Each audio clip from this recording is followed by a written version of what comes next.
Serbia looks like a dream. Breathtaking landscape, rich history, amazing food, and friendly locals. No wonder foreigners are moving to Serbia for the cheap living and easy visas. But here's the truth. For locals, life isn't all kafanas and river walks. Wages haven't moved, decent jobs are rare, public services are crumbling, and politics? Pure Belgrade drama. So before you pack your bags, let's see why everyday life here is becoming a struggle. This new year, many in Belgrade are choosing carefully what they put in their food baskets. And that's because prices have soared. Vegetables alone are up 20% on a year ago. We have to predict prices to get to the end of the month, to go through the month without any debt. We don't eat what we want, but what we have. I managed to put it together somehow to pay for utilities, to pay for electricity, to make ends meet, but many probably fail. Serbia gets hyped as one of Europe's cheapest countries, but it's only true if you're earning in euros or dollars. For expats and digital nomades, life here feels like a steal. 400 euros for a Belgrade apartment, dinners out for 10 to 15 euros, and a paycheck that stretches way further than back home. Switch to a Serbian paycheck, and the story flips completely. The average net salary in Serbia is around 900 euros a month, one of the lowest in Europe, and less than a third of the EU average of 2,500 euros. Across the border, Croatians earn about 1,400 euros, Slovenians over 2,200 euros, and even Bulgaria has edged ahead. Meanwhile, costs, rent, groceries, fuel keep climbing, leaving locals juggling Balkan-sized pay with EU-sized bills. And here's where it gets tougher. Even if you accept low pay, stable jobs are scarce. Youth unemployment in Serbia hits 22.8%, and many adults,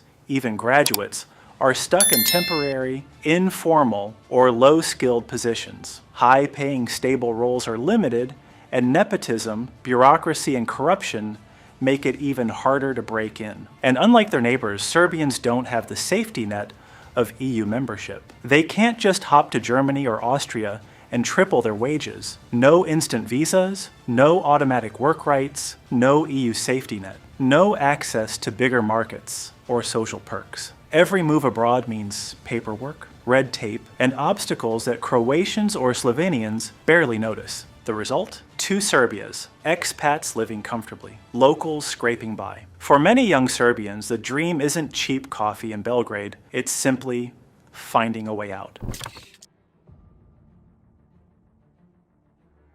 And if low wages weren't enough, prices are rising faster than paychecks can keep up. Food, fuel, and utilities are climbing year after year, sometimes double-digit percentages, while that 900 euro salary suddenly feels tiny. For locals, life is a balancing act just to cover the basics. Rent in Belgrade has nearly doubled over the past 5 years, and even small towns aren't much cheaper. A one-bedroom apartment in the city center can now cost 400 to 500 euros per month, leaving locals with just scraps for groceries, transport, or fun. Groceries and everyday essentials are starting to feel EU-level pricey. Cheese, meat, cooking oil. They're all climbing, and imported goods cost even more thanks to the dinar wobbling against the euro. Right now, 1 euro buys about 117 to 118 dinars, so every euro-priced import hits harder in local currency. Gas? Around 1 euro 45 cents per liter, or roughly 170 dinars, making commuting a serious drain on a tight budget. To put it in perspective, Serbia's inflation hit 4.9% in July 2025, above the central bank's target, while Germany and France are sitting around 6 to 7%. Prices rise, salaries lag, and locals are feeling the pinch in every corner of daily life. For many, it's not just numbers. It's stress at the supermarket, counting every dinar at the gas station, and wondering if rent will swallow the paycheck before the month ends. Expats paying in euros might still feel lucky, but for locals, living in Serbia in 2025 is becoming a daily struggle to survive.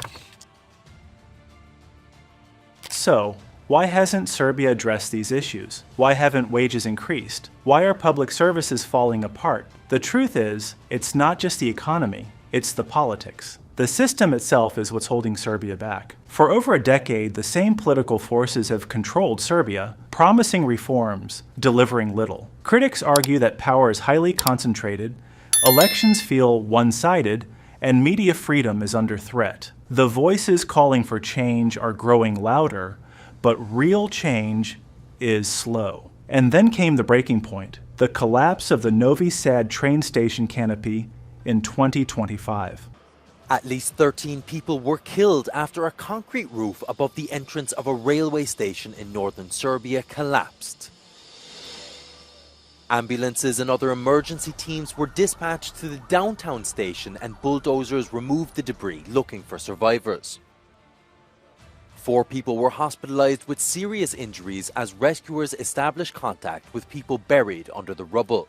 That disaster not only claimed lives, it exposed everything. Over 100,000 people flooded the streets of Belgrade, demanding justice and real change. But Serbia's political system remains stuck. But here's the kicker. Serbia's stuck trying to play both sides. On one hand, it's dreaming about joining the EU. On the other, it's still cozying up to Russia and China for gas, money, and deals. Sounds smart, right? But for many people, it just means chaos. Prices jump up and down, investments get frozen, and no one really knows what's coming next. Is Serbia heading west or east? Nobody's sure. And in the middle of all this chaos, it's the locals who pay the price. Life feels stuck, caught in political games they can't control.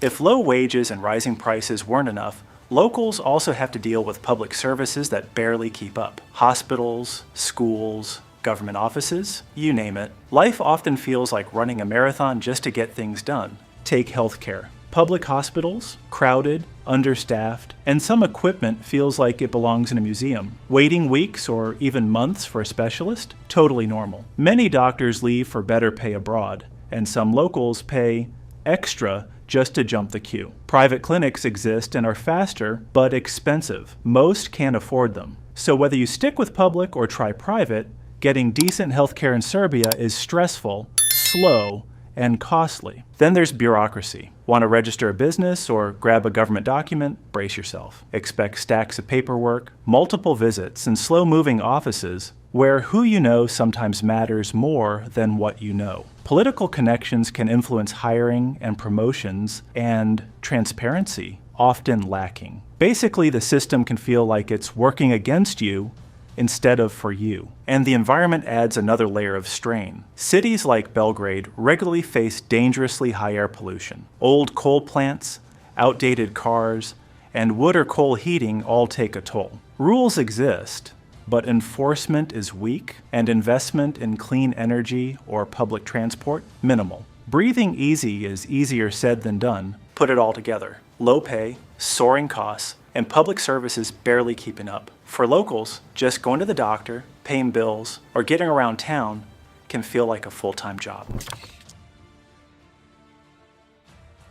All of this, low wages, high costs, failing public services, and political instability didn't happen overnight. It's the result of decades of struggle. After the breakup of Yugoslavia in the 1990s, Serbia faced wars, sanctions, and economic collapse. Factories closed, savings disappeared, and many lost everything. And while other countries pushed forward, joining the EU, opening job markets, Serbia stalled. The shift to a market economy in the 2000s? Yeah, it was rough. Corruption and nepotism slowed reforms, and decades of messy politics, economic headaches, and slow reforms have built a system where just getting ahead feels like climbing a mountain every single day. But is there hope for change? Can Serbia turn things around? The desire for change is there. The huge protests after the Novi Sad tragedy show that people are hungry for real progress. Serbia's EU ambitions remain strong, and with it comes potential for better wages, stronger protections, and improved public services. But to get there, Serbia needs more transparent politics, real reforms, and investment in its people. For locals, that means pushing through the struggle and hoping for a future where surviving turns into thriving. So yeah, Serbia is beautiful, historic,